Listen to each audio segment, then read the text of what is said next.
Are we live? Yeah, Oh, we're live. I bet we have a big crowd. yeah. That was stressful. It's always stressful. It's always something. Mm-hmm. Yeah, I can't believe I had an extra cable that actually fit that thing. Yeah, that was like, well, your whole setup's kind of MacGyvered together anyway. Oh, not really. It's pretty high tech for a hillbilly like you. It is. Yep. This thing fell and it broke the cable. Did it break it all the prong off in the back, or did it just break the cable? It broke the prong off the back, but I could pull it out. Wow, Yeah, got it's, pretty lucky. it's like an emergency save. Yeah. Last week you're in here like 10 seconds before the show started. And this week, you actually fixed your interface right at time to go live. Yeah. Might have You been were a the couple seconds late. you were the one slipping in here late. I was. What have you been up to? Um, Working. Been rebuilding decks and working on a house renovation right now, and just worked up an estimate on the next one. So it's kind of fun. You're renovating houses for other people? Mm-hmm. Yeah, exterior renovation. That's cool. Yep. Yep. It's kind of fun. We're getting ready to head to Utah next week. Yeah. Yep, for the Bryce Canyon Mule Days. That's a pretty good clip for you. Mm-hmm. Yeah, my wife and I are flying in. We're gonna. This is how good a woman I got, Ed. So when you start talking about like having fun and stuff, it's like I don't need to have that kind of fun. I'm having a lot of fun right where I'm at right Yeah. now. 30 years. We've been married 30 years, and she wants to go to Southern Utah for Bryce Canyon Mule Days. I have, for 20 years, I've wanted to go to Mule Days in California. It's the big one, and I've never been. The big one used to be in Bryson, Tennessee. Well, yeah, they had one in I mean, there's a bunch around. There was a Yeah, big one yeah. in Missouri. There was a big one. Mm-hmm. Uh, it was pretty heavy on the draft mule side. Yeah. When I say big, I say the one in California. It was the big money one. There you go. Yeah, it was the big money. Those are the But you know, people it's like 3 or 4 days long, and they do a. I mean, they started off with a parade, and then you know, they have exhibitions, and then they do all mule rodeo, which would be mm-hmm. cool. And I think they end it with the auction. But yeah, I'll I tell mean, you, it's crazy talking what about the all mule rodeo and performance type stuff. Shorty's got a mule that he heels off of. yeah Shorty's a good roper anyway, but his mule is the real deal when it comes to heeling. We spend a lot of time over at Josh Whitaker's in his pen through the summer. Josh has Tuesday night open roping over there. yeah He's got all the cattle and stuff, and yeah, it's that mule's nice to rope off of. yeah. There's a That's big. Go ahead. Shorty got inducted into the Hall of Fame last week. Yeah, it actually the ceremony was last week. It happened earlier in the year.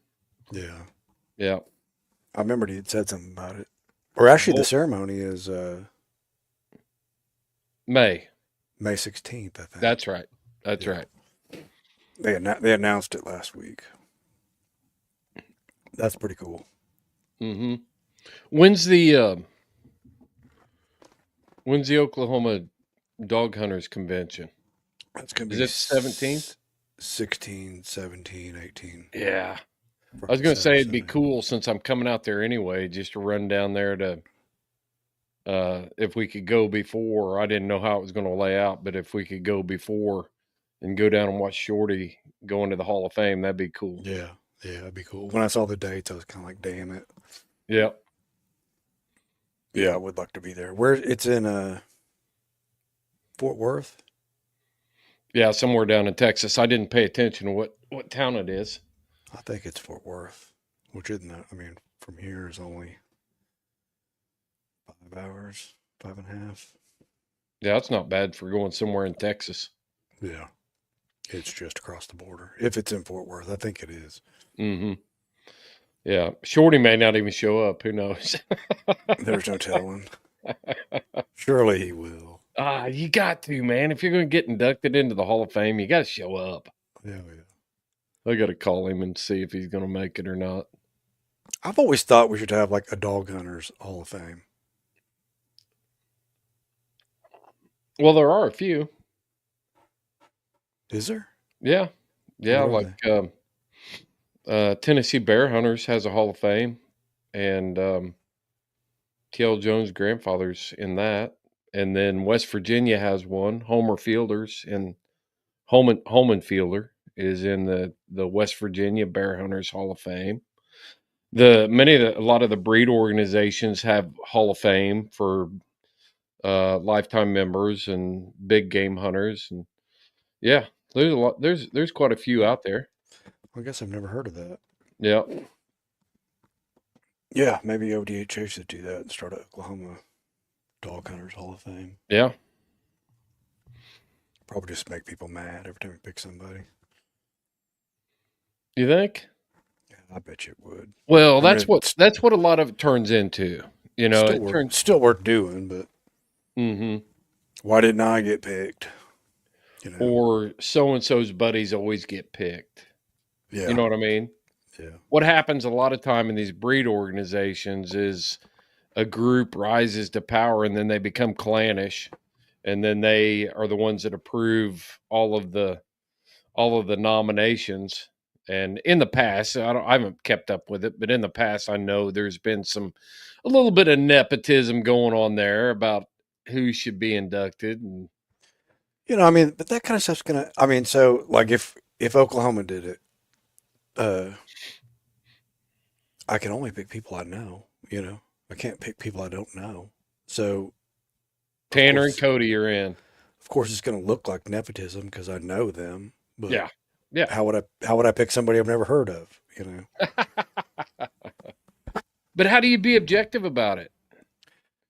Well, I'm just You sitting know? here I'm just sitting here just thought of it a second ago. But I was thinking, it would be like uh, nominations, like anybody can nominate throughout the year, and then you do at the end of the year you do like where it's not just a few guys picking, but like everybody who's a member of ODHA mail them out a ballot and they vote on who gets in. So what do you expect your return on those ballots to be though? Shoot, Percentage wise. What do you think it is? I'd say if you did 50%, you'd be doing really good. But if you sent it with a return envelope, postage paid, it might be higher than that. I don't know. I know I've heard and talked to I was on the board of directors for a little while for the National Plothound Association. That's a whole terrible story um, of its own, but the return rate on ballots was miserable. Really? So you get like 10 to 20% back that you spent, and you spent all that postage and everything getting them out there to people. Then you only get 10 to 20% back, and you don't have nominations. And so the night of that we were getting ready to set the ballot, we had a meeting down in Hickory, South Carolina, and drove down there. I'm on the phone talking to people, asking them if they will accept a nomination for whatever big game hunter of the year, whatever it is. Remember doing the most for the plot breed, blah blah blah. Couldn't even get people to nominate people. And then the problem is you get people that won't nominate people. They don't get involved. They've never sent a ballot back in, and then when they see the ballot, they get on Facebook and they say, they always just pick their buddies. It's like you've never sent in a ballot anyway. Yeah. Who else are they going to pick? I think a big part of that, with the percentage of returns, I mean, it's a lot of work keeping a current mailing list that is accurate. Mm-hmm. I'd say that's a big part of it. You get a lot of people that they got the same address for 30 years, but then you get a lot of people that move 3 times a year. And it's like real work keeping that database up to date. Yeah, and for some people, that don't depend on their email for business and stuff, they don't check their email very often. Yeah. And so you try to send out email stuff. We've tried to send out some email surveys and different things through our Patreon, and the return rate's real low. And we end up making contact with them.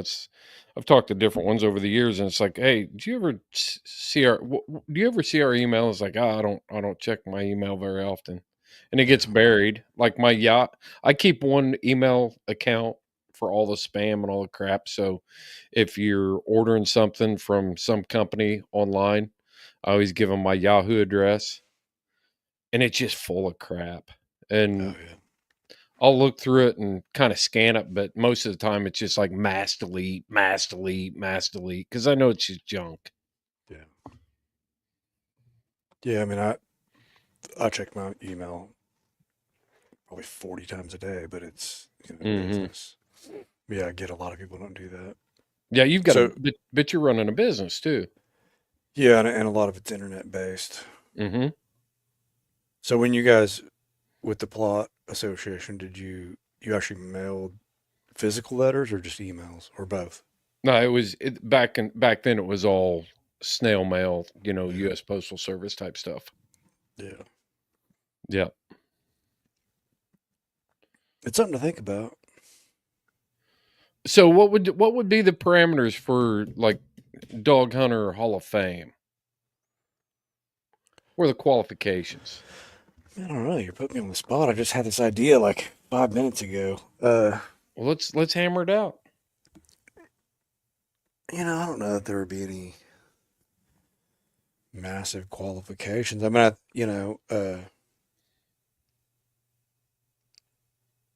I'd say a guy would need to be doing it for at least 25 years. You know, there's a, I see it a lot of times in dog hunting. Guys come in, they're super gung ho for 7, 8 years, and they just kind of move on to the next thing. They Mm-hmm. move on to rodeoing or skydiving or something else. Uh, so I mean, maybe 25 years is a bit steep, but I mean, most guys who dog hunt for 15 years, if you've made it 15 years, you know, it's a lifelong. You don't see a whole lot of guys who do it for 15 years and then quit. Yeah. So I think if somebody was going to be in a Hall of Fame, it should be like a lifetime uh, commitment. I mean, it doesn't have to be, in coon hunting or hog hunting or whatever, because I mean, you can switch around, and I think that's fairly normal. But the dog stays center. Like I can't imagine not having dogs. Like Right. it's not even. I mean, it's not even something I can fathom. I did a podcast earlier today with some guys from Norway or from Sweden, with a guy from Sweden, and he asked me how long I've been into dogs, hunting with dogs. What is it? 43 years. See, I haven't been that long. But that makes me feel ancient, and I don't feel ancient at all. No. But I don't go as hard as I used to. I can tell you that. Oh yeah. So I think I'm Used to, it was like sitting. killing snakes, man. I wasn't any fun to hunt with. I'm sitting right about 20 years. No, 30. I'm sitting right about 30. 30. About 30. Yeah. That's a good haul though. I mean, that's a lifelong commitment, really. I mean, I always knew. So, like, I mean, when I was, we left Oklahoma when I was 13, and I was interested in dogs before that. Just in the way that, I mean, I didn't have dogs, but like my uncles had dogs, and there was something about it. I was like, man, I want to do that. And then I didn't come back to Oklahoma until I was 18, so it wasn't even an option. Uh, it's pretty tough to run dogs in Africa. But even as a kid, I Where? always, In Africa? yeah, or wherever. I mean, but as a kid, I always knew that I was going to do it. Yeah. Yeah, they got Rhodesian Ridgebacks in Africa, don't they? South Africa.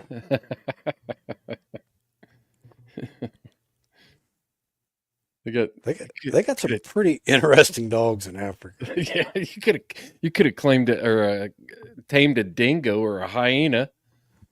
Dingoes are Australia. Australia, yeah. They have Well, those. I didn't know if you lived in. Did you never lived in Australia? No, I've never been there. Oh, that'd be fun. I want to They've go got there. those. I think they're just. I don't. I've never seen them in person. I've just watched nature shows about it. But those, I think they just call them wild dogs. They're really not dogs. They're closer to like a hyena or something. They're gigantic, Over in and Africa. they don't hardly Yeah. bark, but they vocalize. But it's a real high pitched. It's not a bark, Yeah. but they hunt as a pack and they vocalize and communicate and coordinate their hunts. They look pretty cool. Are they those big ones that are kind of they run around? Are they hyenas or not? Not hyenas, no. Okay. I was saying I think they're more related to hyena than a dog. I think Oh, okay. they're Okay. called. I can't remember. I think they're just called wild dogs Mm. in Africa. But yeah, they're not just wild dogs. But I mean, like they literally like plan. I mean, they plan hunts and have these. Like I said, they have these vocalizations where they're telling each other what to do, and it's a very coordinated hunt, which is pretty cool to watch. Yeah. Yeah. Cool. Nobody's commenting. We got 20. We got people in here. Nobody's commenting. I'd love to see where people are from. See who's in the room.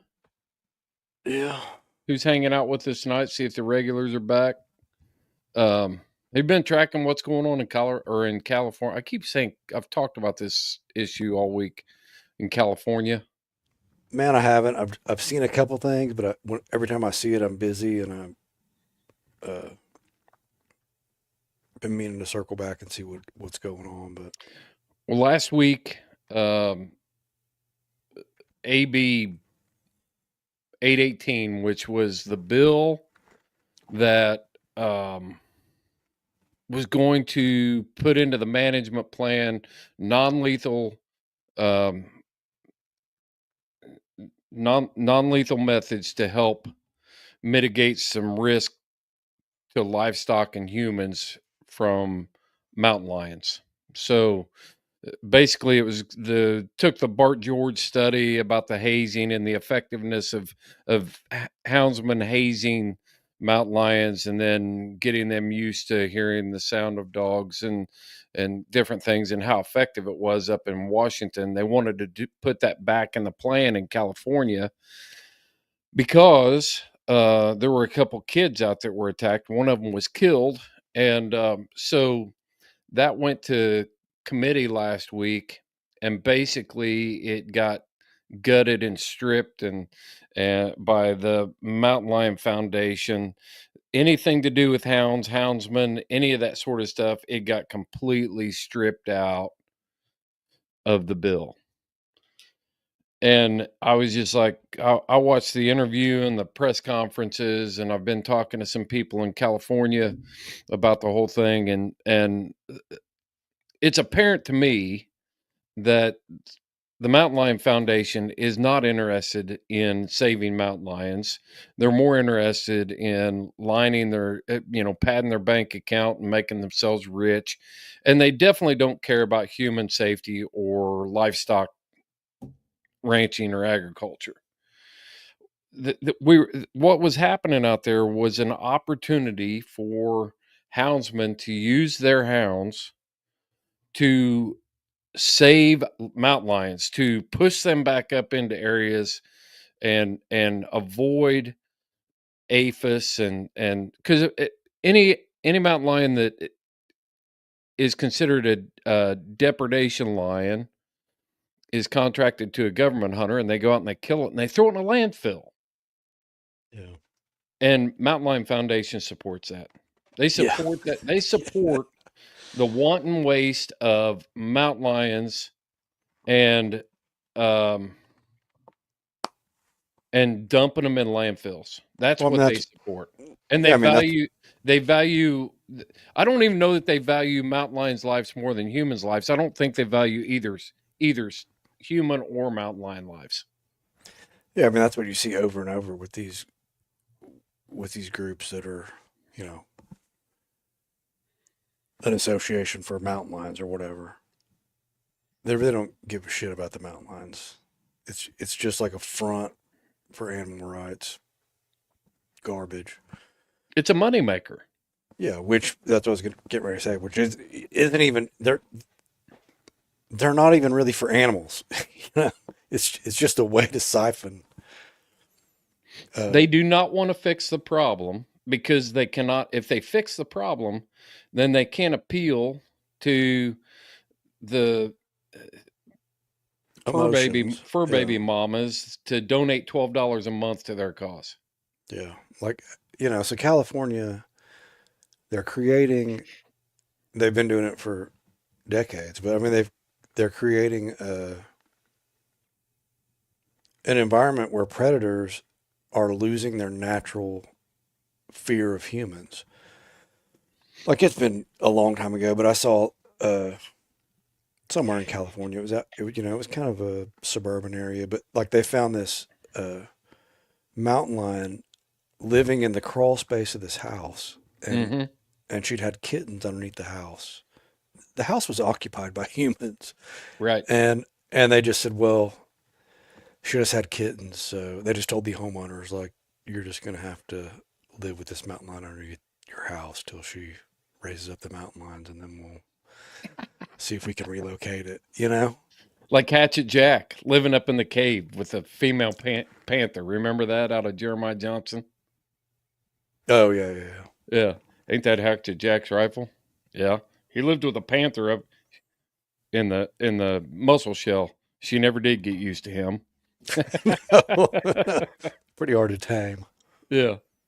Yeah. But yeah, I mean, most of the time, if you think about it, when you hear of mountain lion attacks specifically, they almost always come from California, Mm-hmm. and Yeah. it's because you're in So think effect. about this. This is something I picked up from the press conference.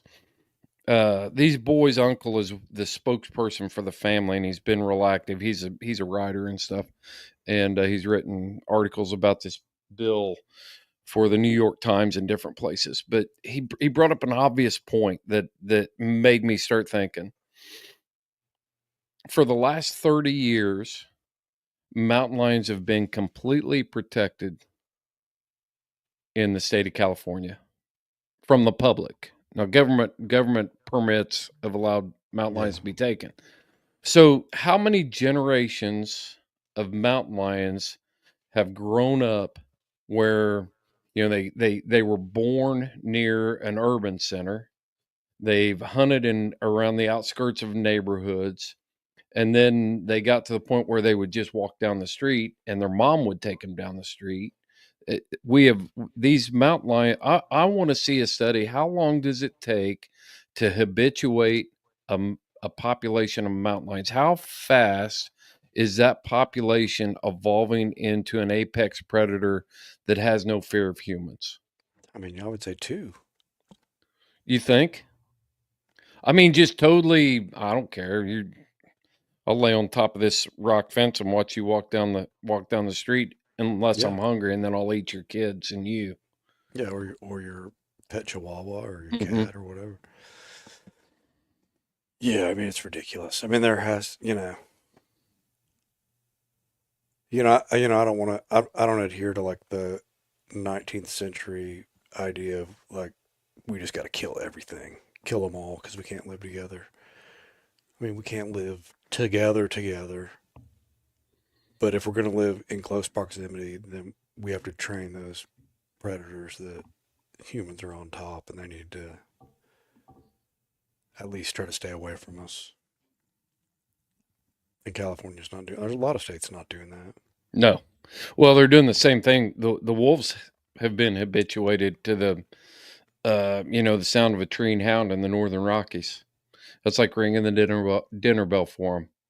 Yeah, I and as even with wolves, you know, there they used to know. Yep, Wolves are totally capable. If me and you were out coon hunting, to like maybe not kill me and you, but they could get pretty close. sure. Just physically, but mentally, we taught them like, yeah, you might could do that, but there's going to be repercussions. So it's best just to stay away from humans.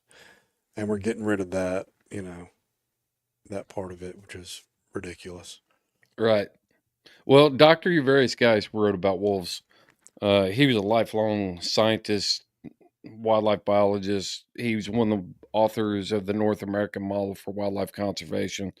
Um, but he studied wolves for decades and kept wolves and different things. He said he's never seen a wildlife species that can adapt as quickly as the gray wolf Yeah. to learn. He said they have the closest thing that he's ever seen to actual reasoning and their ability to learn is the gray wolf. He said it's amazing. Well, they kind of hunt, like I was talking about those African wild dogs, they kind of hunt in that manner. Like they don't just go in willy nilly. Like they have a plan and everybody has their role in the Yep. hunt. Yep. I mean, Uh, that's a sign of intelligence. right. They'll stage the pups up on the ridge to sit up there and watch. Yeah. And those pups will sit up there and watch the older members of the pack hunt elk or whatever moose down in the valleys. Yeah, they're not just Um, watch and they're learning while they watch. yep, yep, watching while they're learning. Various guys, I listened to a podcast on with him on there, and he said that he used to have a wolf that learned how to open the gate by watching him open the gate. It had a dead latch, one of those dead latches where the bar Hmm. slides across, and then it's a T latch, so Yeah. it slides through and then it drops. He said it was no time before he saw the wolf out there trying to manipulate the T latch, Yeah. within a week.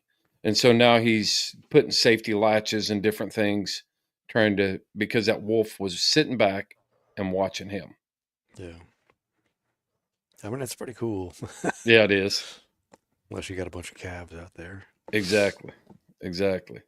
I mean, there's a reason why we had to. I mean, I was going to say exterminate. We didn't exterminate. We're pretty darn close. There's a reason why. You can't. We can't live with them in our backyards. Is that selfish, you think? That we need so much space that we can't support wolves? Well, I don't know. I mean, that would depend on a Let's lot of get into the stuff. philosophical side of Ed Barnes today. Well, I mean, if I wouldn't say it's selfish. I'd say it's survival, which all animals are going to. I mean, we place survival at the top. Nothing matters if you're dead. So every animal is going to look out for its best interest. You know. Including people. Everybody. I consider humans animals. I don't think we're apart from nature. We stand out from nature, but we're still nature. But Hmm. uh, yeah. So I mean, you know, 200 years ago, 300 years ago, we kind of had a mindset that, well, we'll just get rid of the wolves, we'll get rid of the bears, we'll get rid of the mountain lions. And in the short term, that seems like a good idea. Like, yeah, it's gonna make life easier, but with a little bit of We were pretty good thinking that we needed to get rid of anything that was interfering with our lives. yeah. And I don't really adhere to that. I think I don't adhere to it 100%. I mean, you have to, mitigate that kind of stuff, but in nature, you can't just get rid of stuff. We're smart, but we're not smart enough to even, we're starting to get there where we notice the consequences of, you know, you get rid of this animal and then it causes this effect. Then you got to deal with this problem and then you Hmm. fix that problem and it creates another problem and it never ends. It's like the big push out west right now. All these places wanted are considering they're either increasing quotas for mountain lions or they've gone like Utah to deregulation, and they think that they are going to affect the predation on deer and elk herds. And if you listen to any, I listened to a seminar at SCI, and it was with a biologist who was a predator control specialist with different states and stuff. And he said, all you do, predator management is not just reducing the number of predators. If you're going to work on predator numbers, then you've got to work on your habitat improvement for your other species. You can't target one group of predators. If you take out the mountain lions, you're just creating more opportunity for the coyote. You know, Yeah. Or the bear. if you take out the coyote, then you're creating more opportunity for the bobcat. There's a reason why fox are the apex predator that still prey on sheep in England and in Europe. There aren't any other apex predators, so they've got free run, and they can still prey on the sheep herds there. Yeah. When's the last time you heard of a fox predation on a sheep herd in the United States? Yeah. Yeah. I've never. Chickens. Yeah, but it's a We real do. thing. It's a real thing over in Europe. Really. Hmm. Fox typically hunt solo, don't they? Hmm. And a single fox can take down a sheep. Lambs. Yeah. Hmm. Have you ever read John Broadhurst's books, The Terrier Man? I haven't. I've skimmed them. I haven't read them. Yeah, so there's several interviews in there from old country, old English, Irish, that whole area over there, Scotland, of these terrier guys, and they're telling different stories, and a few of those stories are about, we caught this fox that had been raiding the sheep pens down by, um, New Stansbury or wherever, some British sounding Yeah. South Wales. No, that's Australia. Yeah, he's a Hey, pretty. Stephen Kicked is in the house. Blackbeard. He's got multi species. I do too, Stefan. They're I just call them trashy though. I'll put his comment up. There we go. That's why I have multi species hounds. Yep, me too. Blackbeard in the house. You could give you could almost give him a run for his money. Remember that pre-roll when we did that first podcast with Raymond Plummer? I don't remember. I said if Ben Lilly and Blackbeard got together and had a baby, they would have had Ed Barnes. Yeah. I don't think those two could have a baby. Oh, and Edgar, I think Ernest Hemingway was in the mix too. Yeah. I like Hemingway. Yeah, he's I a like. I unique like. character. Yeah, I like him, and I like his writing. Yeah, yeah. Yeah, we don't have, you know, like I'm talking like mainstream. Like he was probably one of the last like really mainstream like. macho hunter types, Men. Yeah. We got a comment here. That's what they called the wild dogs of Africa. Mark, Okay. we were debating that. What did they call the wild dogs of Africa? I thought they just called them wild dogs, but I thought I might just be oversimplifying it. Yeah, I think Mark might have an answer for us. That's what they called the wild dogs of Africa. I'm curious now. You've never seen them? You've never watched anything about them? About just the packs of wild dogs. Yeah. Mm-hmm. Yeah. It's pretty neat. They're like real. Their coats are real non-uniform. So some will be almost solid, some will be patchy. Mm-hmm. Uh, yeah, they're not really uniform, and I don't really know. It's been a long time since I've seen anything on them, but I don't know if like dogs came from them. I can't recall. It sounds like Mark might have some insight for us. Let's wait for him to. Hopefully, he'll respond back and tell us what he. Because I'm kind of not taking a context of what he's talking about here. I think he was confirming that they are just called wild dogs, Okay, that's what they're called, which they wild should have dogs of Africa. they should have Okay, a better.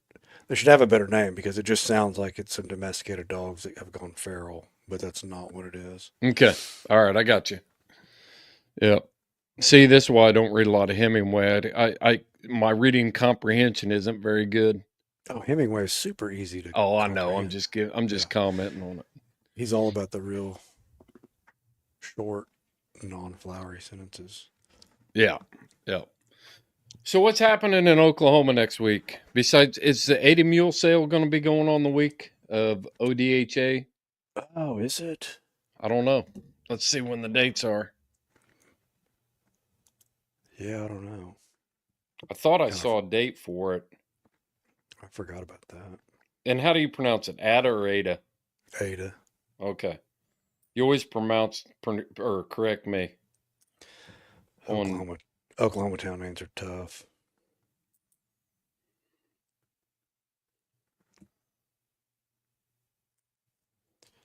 Yeah, I mean, I hope it's not. I mean, if it is, it's not. I mean, there's some bleed over there, but not a whole terrible lot.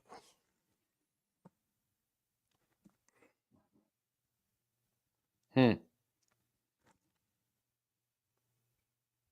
It looks like it might have already happened. Did it? Maybe. Spring 2025. 8 Oklahoma Mule sale.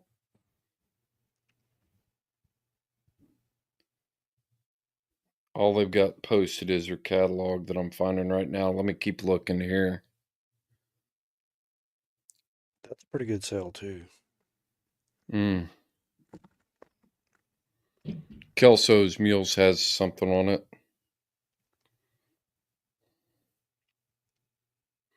I guess these people are afraid somebody will find out what day it is, and show up or Yeah, they something. might And actually show up and bring some yeah, money.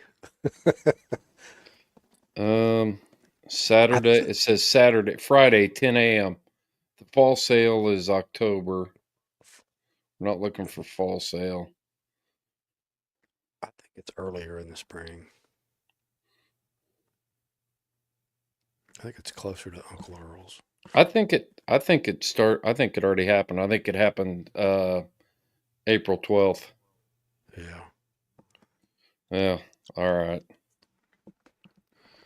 Well, we don't have to worry about that. So what's going on at ODHA next week? That's going to be a Oh, good event. I'm looking forward to coming out and seeing what you got going on. it's gonna be a lot. And I think actually we're gonna do a podcast. Uh, maybe we're talking about either doing one this Friday or next week. Who is?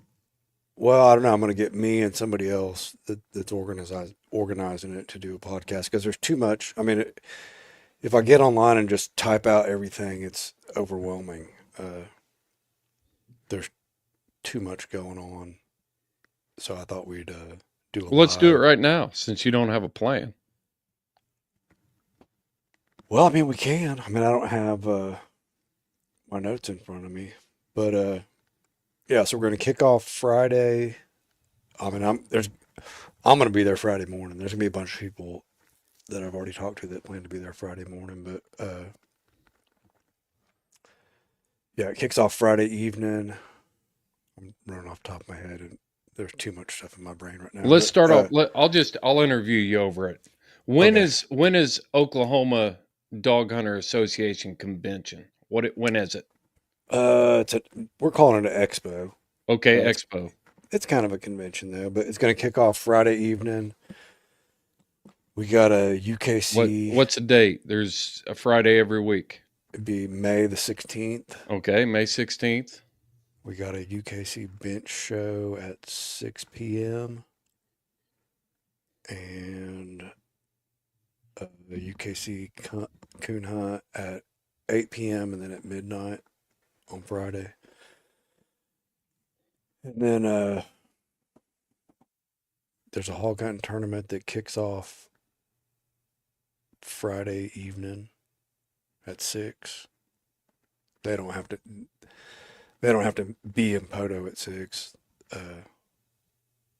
They'll start hunting at 6. There'll probably be some people there to sign up right before, but Well, let's back up a little bit. Where's it? It starts off Friday the 16th, 6 p.m. is the first event. Where is it going to be held? it's at the Poto, Oklahoma fairgrounds, rodeo grounds. Where is that?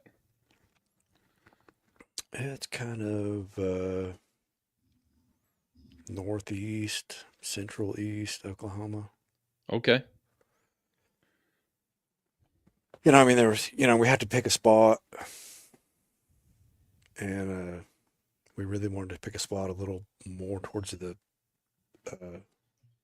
east-west center of Oklahoma, but the Poto rodeo grounds were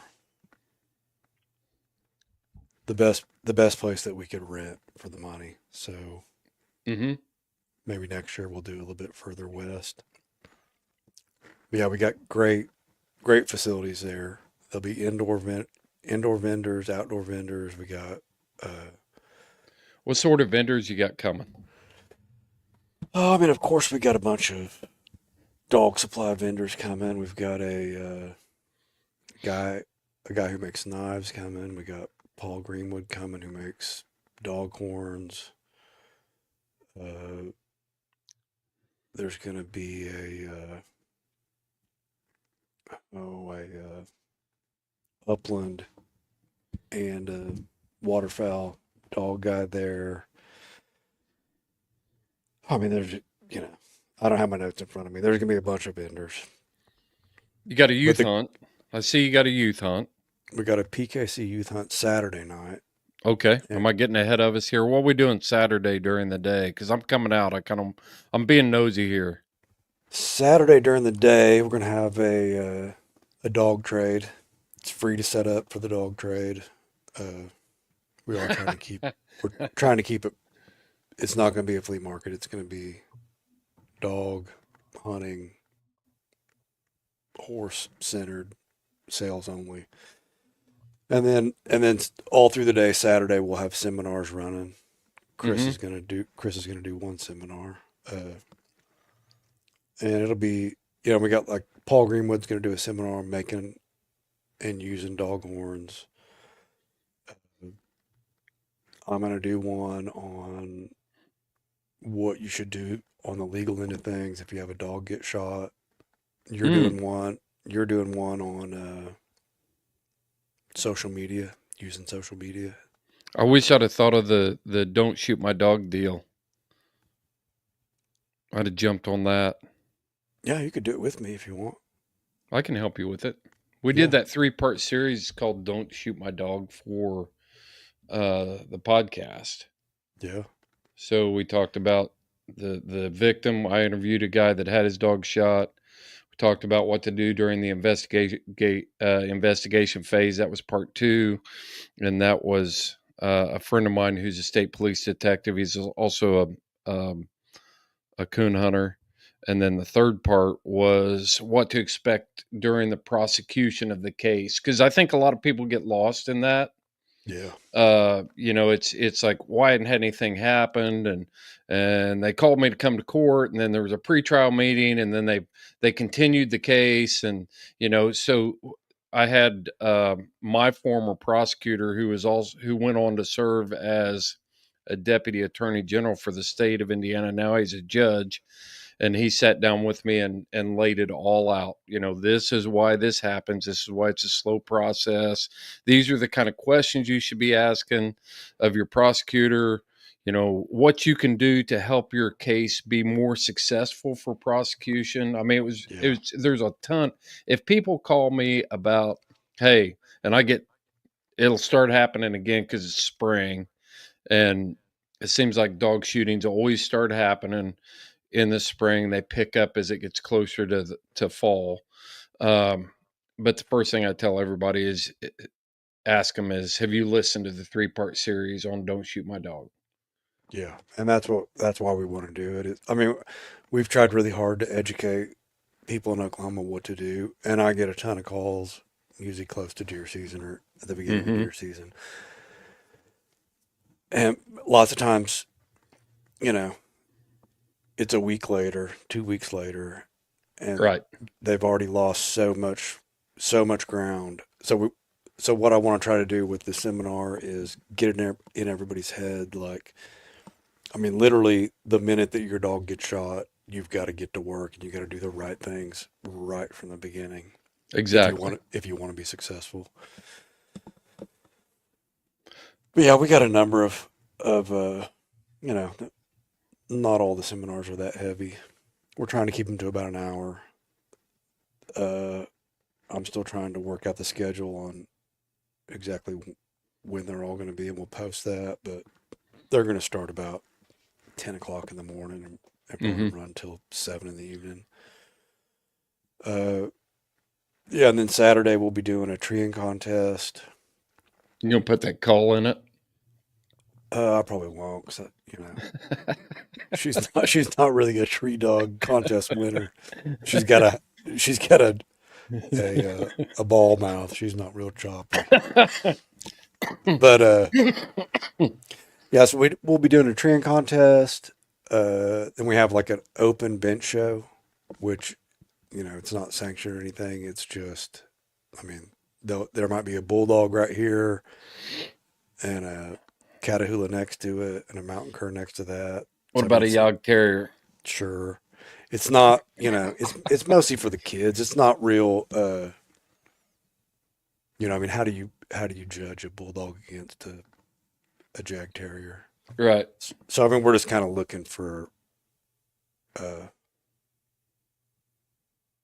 a good specimen. So I mean, if I'll put mine in as long as Paul doesn't bring that one of his. yeah, That little sucker is a good looking dog. I think that dog may have died. No. What was that dog's name? He's had her forever. Hmm. She was a good dog. I could be wrong. I think she died I think last I year. think he had a little male last time I was at Earl's. Had a little wire hair male that was Yeah, all. he I did. mean, He did. I mean, it wasn't the one that he was. He had one that he had forever. That mm-hmm. Emmy Lou was her name. Oh, okay. That little male dog that they had at Uncle Earl's. They had his head profile was perfect. I mean that Yeah, was a beautiful dog. yeah. And then so yeah, on back up a little bit. Hey Saturday morning. Blackbeard, tell us your opinion of terriers. He's This will be funny. If he responds, it'll be funny. He's not real keen on them, or Huh? he's not keen on them, or what? Oh, you'll see. He had them for a while. He had some Patterdales. Mhm. Stefan's had a little bit of everything. He's a dog man. Yeah, He's had all kinds of stuff. yeah. So we're doing a Saturday morning. We've got a squirrel hunt planned. So they'll head out. That's they'll start hunting early Saturday morning, weigh in at like 3, I believe. There's too much information for me to just be doing all this off the top of my head. Uh, yeah. So we had to cancel the Big Coon contest, which was gonna run Saturday night in conjunction with the PKC hunt, just for the guys who don't do competition hunting. But we didn't cancel that. We postponed it. We'll do it later this summer or this fall. Uh, when we planned this months ago, we'd forgotten that it was kitten season, Mm-hmm. and it was probably a bit much to be doing a PKC hunt the same night as that. So we postponed that, and then there's gonna be a ton of drawings, giveaways. We've got a bunch of merch to give away, and then really, you know, the most important thing that to me that a lot of people don't think is that important, but Sunday at noon we have the uh, Oklahoma Dog Hunter Association statewide meeting, and that's where all the members can voice their opinions on what we do in the future. Uh, we can make plans, and hopefully that goes. Hopefully people stick around till Sunday for that, because that really is what it's all about. Well, that's where people get information on not only how they can be involved, but what does your legal defense fund look like? How are you going to raise money for your legal defense fund? So if Yeah. somebody does get a dog shot, or the anti-hunting crowd comes to town and wants to restrict, I don't know why they would ever pick Oklahoma. Oklahoma is about as you guys haven't elected a liberal in that state in 20 years, I don't think. Yeah. Um, but if it does happen, you need to be prepared. Find out about the organization. Find out how you can get involved and contribute something back to the people that are fighting for you. Yeah, and that's where we've been planning for that since day one. So we have a pretty good uh, coffer set up, you know, for the day that comes, because we don't want to be trying to raise money last minute. So, Right. and that this is a fundraiser as well. So we should make money. The association should make money to go into that coffer. Hang on a second. Tanner's commenting somewhere, and I didn't even see. I haven't seen his comment. He said I need to enter the coon hunt. I don't have a dog worth entering the. If we can go coon hunting, but I don't have a dog to compete with. Yeah, you and Cody were gonna team up for the big coon, but Yeah. that got Yep. nixed. Yep. So Blackbeard says more trouble than they're worth. That's the long version of I'd say I agree with him. They are a lot of trouble. uh, I remember I remember his comment being more like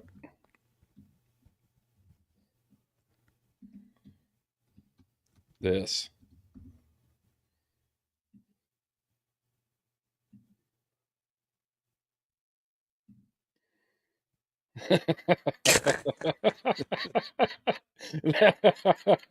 That's the true Blackbeard response when I posted the first picture of my terrier.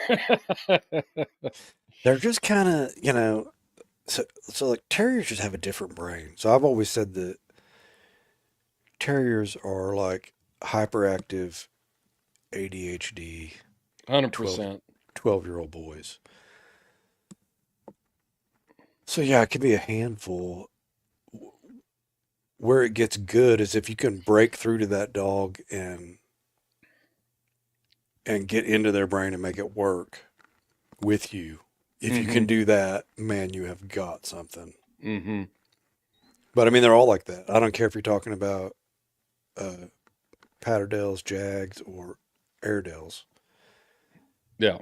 They've all got that brain where they're just like a mile a minute, like Mm-hmm. over here, over here, over there, over there, over there. But if you can get them focused, they get hyper focused. That's what I've seen.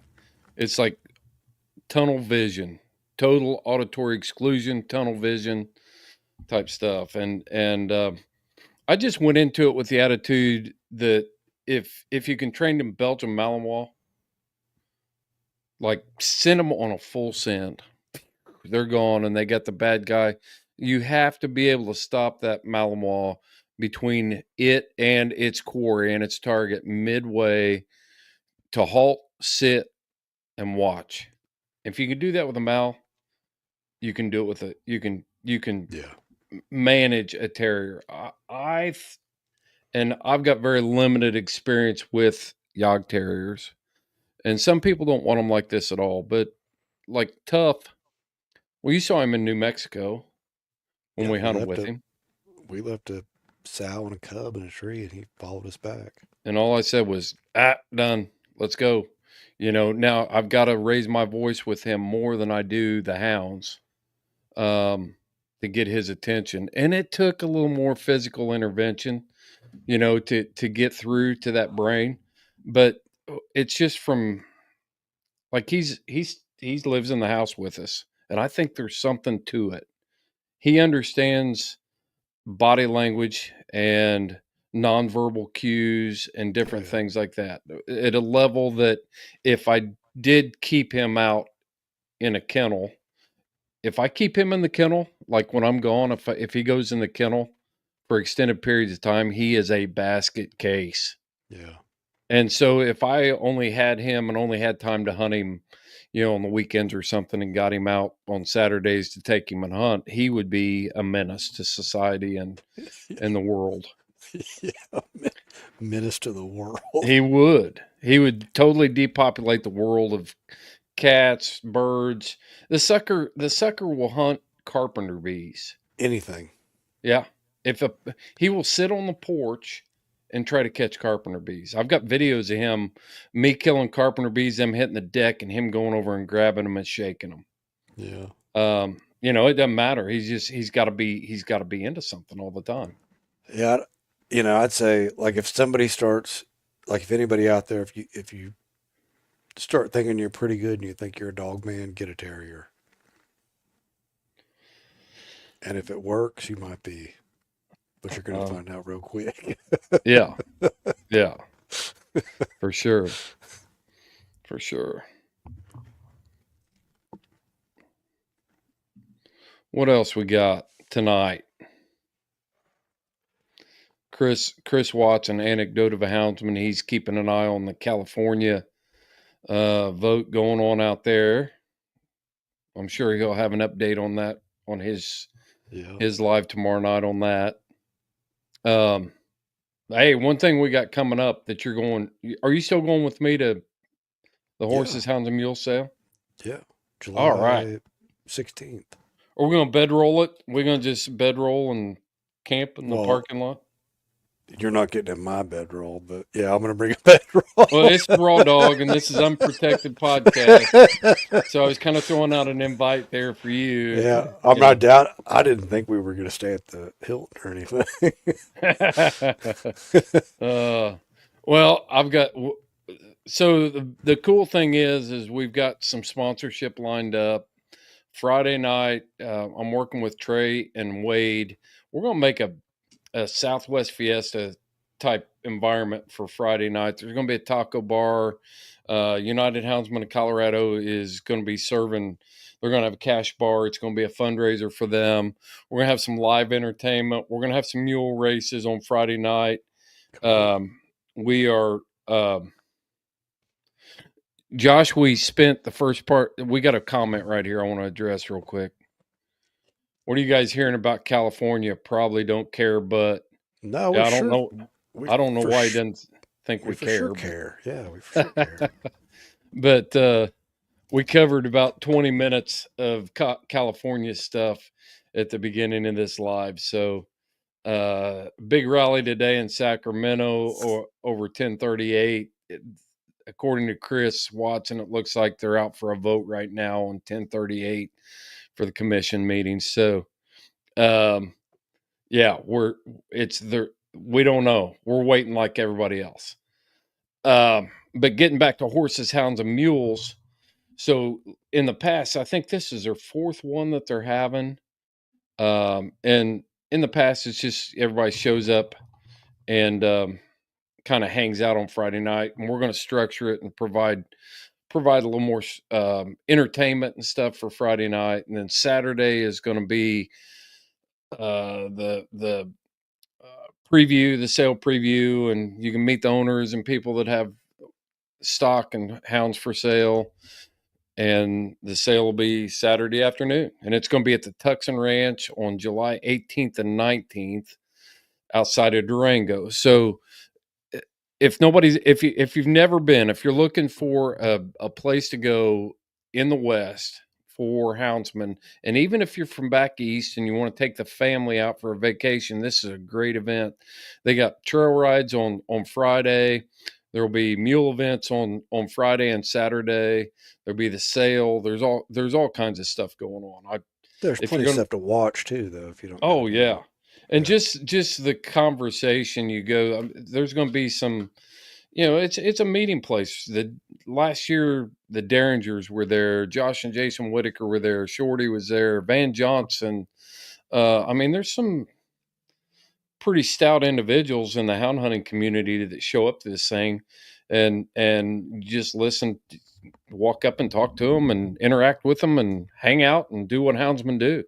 Just tell stories and drink a beer and eat a taco and listen to some music and have a good time. And I'm sure if we've got some internet service, we'll probably do a live from there. You think? Um, we probably aren't going to do a live from there. I don't know that the service is that good. I don't want to commit to Mhm. anything like that, but Where's it at? Is it like in town or is it out in the no, it's country? about 20 miles outside of Durango at the Tucson Ranch is the name of Okay. it. If Yeah. you go to Horses, Hounds, and Mules Facebook group right now, or Facebook page, they've already posted the first flyer um, for the sale. Jason Doobie with Full Cry is going to run ad space for the sale, so you'll be able to see the initial ad for Full Cry. I'm working on some sponsorship to help offset the cost for dinner on and entertainment and everything. It's got to be a ticketed event for Friday night, because when you try to feed 150 people, food's not free. So the taco bar and everything. So we'll pre-sale the tickets starting around June 1st, and we're going to try to make it real affordable for individuals and their families to come and enjoy the whole weekend with us. Yeah, I'm looking forward to it. Yep, yep. So it's going to be a good time. Always have a blast. It's 7,000 feet. Weather will probably be perfect for July if you're like me in the lowlands and the jungles, high humidity and high temperatures. Going to 7,000 feet in July is always a pleasant reprieve from lowland living. Yeah.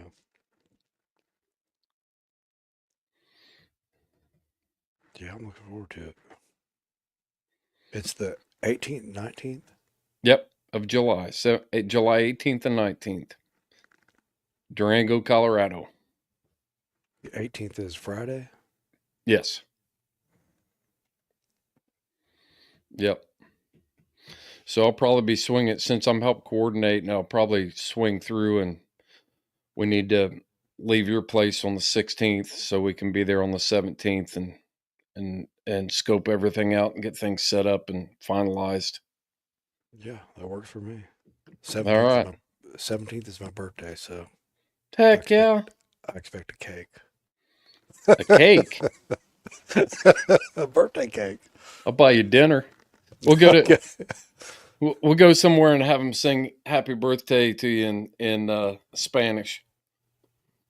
Nah, we ain't got to go that far, Get a Chris. picture of you wearing a sombrero and get a Mexican birthday cake smeared all over your face. I don't know about that. Tough will lick the icing out of your beard while we're on our way. You bringing him? Heck yeah. Those sucker's a ride or die partner, man. Yeah, he is. Yep. Yep. Yeah, That's and all. like mid-July, you ain't missing any hunting or anything. No. It's too darn miserable here to be doing anything. Mm-hmm. Although, I mean, I think our summer's gonna be dry, but my God, has it been raining there like crazy? Yes. We just got, Oh, we picked up another inch of rain this afternoon. holy cow! It's like rained almost 3 weeks straight here. Mm-hmm. Yeah, I feel like I live in the Amazon. Temperatures Yeah, have been good, but once the heat kicks in with the humidity, as much moisture as it's in the ground right now, it's going to be miserable here. man. Usually when we have a wet spring, like, and this is probably one of the wettest springs I can remember, it translates to a super dry summer. Hmm. So that's what I'm trying not to get angry with the rain, but it's getting tough because it's hard to do anything. Yeah. We got a downpour right before we started this with hail. Oh, you got hail? Yeah. Big hail or Nah, it damaging was hail? nah, it was about pea size and it was just kind of mixed in with rain. I'm looking at our radar right now, see what we got coming. We're supposed to rain all day tomorrow. We're actually on the backside of a. Yeah, you're going to get hammered out there. I'm looking at Oklahoma right now. You should have a storm cell moving through. There's just west of Oklahoma City right now. Yeah. Tanner and Cody were talking about fishing tomorrow. Oh yeah, Then I saw Tanner at the store on my way home. I said, "You better look at the weather. I don't think you're fishing tomorrow." I'll tell you what. The bite's on here for bluegill and crappie. Oh, the catfish are biting like crazy right now. But Yeah. I'm gonna try to get out at the ODHA Expo Saturday, or not Saturday, Sunday. We're doing a fish fry Mm-hmm. that'll be free for all the ODHA members. But I've got to go catch the fish, so it's got to stop raining at some point for me to go fishing. Are you gonna feed them catfish or you feed? What do you feed them? Do you uh, panfish or mainly catfish? Catfish. Mm-hmm. It's knock on wood. So far, it's supposed to be pretty clear Saturday and Sunday this weekend. So I'm gonna try to fill the boat up this weekend. Well, we caught. My son went out to our old property there and probably caught about 75 slabs, bluegill and crappie on Sunday afternoon. Crappie hard. I wouldn't feed everybody crappie. I'd be keeping those. That's the best eating fish there is. Yeah, yeah, Bluegill ain't bad. Bluegill ain't bad. right. Crappie's better, but catfish it's easier to get a bunch of weight real quick. Yeah, yeah. Can you hand grab catfish in Oklahoma? Oh yeah, Can you? Noodle? yeah, Noodling's yeah, legal in Oklahoma. yeah. It's legal in Kentucky. It's not legal in Indiana. So it's always been legal here. Ohio River catfish noodling is a lot of fun. It's been years since I've done it, but we used to get after it. Yeah, you just can't use any. It strictly has to be hand. So you can't use a noodling stick, anything like that. You can use it. You can use a stick to like probe the hole, but you can't use a hook or anything, or Mm-hmm. you can't use a breathing device. My grandpa was lake patrol, but he was also outlaw. But yeah, he had full on scuba gear he noodled with. No way. Oh yeah, Huh. but yeah, it's not legal. But noodling's always been legal here. We did it, but way before it was cool. Yeah, yeah, yeah. We were back in the '90s. We'd hit the river in our john boats and stuff. And it may not have been a state-owned john boat. I'm not going to admit to anything, but we we did a lot of noodling out there and had boxes and drums and different stuff sunk in key places. Before before my grandpa was Lake Patrol, he was so well known for telephoning fish that the biologist hired him to go out and they would telephone to do fish surveys. Oh, that's great. That's great. Well, you about done? You got anything else? I think that's all I got. Yeah, everybody should come out to the expo, even if you're not from Oklahoma. We got a bunch of. I've had a bunch of calls this week from Louisiana, Texas, Arkansas. You don't have to be an Oklahoma resident to come out. It's gonna be fun. We got some guys from Louisiana that are coming up, and they're gonna be in the squirrel hunt. We would just say everybody who's coming from out of state, if you're gonna be in a hunt, uh, we need to follow game regulations, do it right. Mm-hmm. We don't want it to look bad on any of us. So you're welcome to come, but do it legal. If you get a It's do ticket, don't be dropping any names. We don't Yeah, claim you. yeah. We'll disown you That's at least right. for that. At least for that weekend. Yeah. Yeah, that's all I got. All right, man. Well, keep an eye on everything going on in California. We got the whole 818 thing was gutted last week, and hopefully they don't pull the same crap with this bill they're hearing today. So, Yeah, we'll probably talk about it next week when we know more. yep, yep, for I've got to sure. look. I've got to look it up and read. California is the gateway. So like that, the one guy commented, we probably don't care. Like we said, we totally care because yeah, California is a gateway legal state. So if it happens in California, even if you're in Texas, Oklahoma, Arkansas, Indiana, wherever, if it happens in California, it can happen there. It just happens in California first. So of course we're watching California, and of course we hope it goes the way that it should You go. know, I think it's I think what he said's fair. You probably don't care, but because there's a certain level that you get to. It's like, oh, that's happening in California. There's all kinds of crazy crap that happens in California, but we got to get past that. We got to get California is not just Hollywood liberals and Oh no. San Francisco weirdos. You know, it's there are real people that live there and dedicated houndsmen. You've got like Cougar, Michael Ewing, Elizabeth Washoe, Lori Jacobs. The list goes on and on and on. Yeah. They've got a good system set up there. They're fighting for every right that they can possibly hang on to. They've got a great lobbyist out there that uh, is still fighting for who they are and what they've got to hang on. And some of 'em, I've got a really good friend that used to hunt dogs for guys, and he spent his whole year traveling around bear hunting. And he said the absolute best place he ever bear hunted was California. I know a lot of good dudes out in California. There's a lot of Yep. houndsmen in California. Yes, there are. Yep. So we care. We're just trying to figure it all out, just same as you. All right, man. I'll be gone next week. I'll be in Tropic, Okay. Utah. Okay. Then we probably won't see y'all next week. Nope.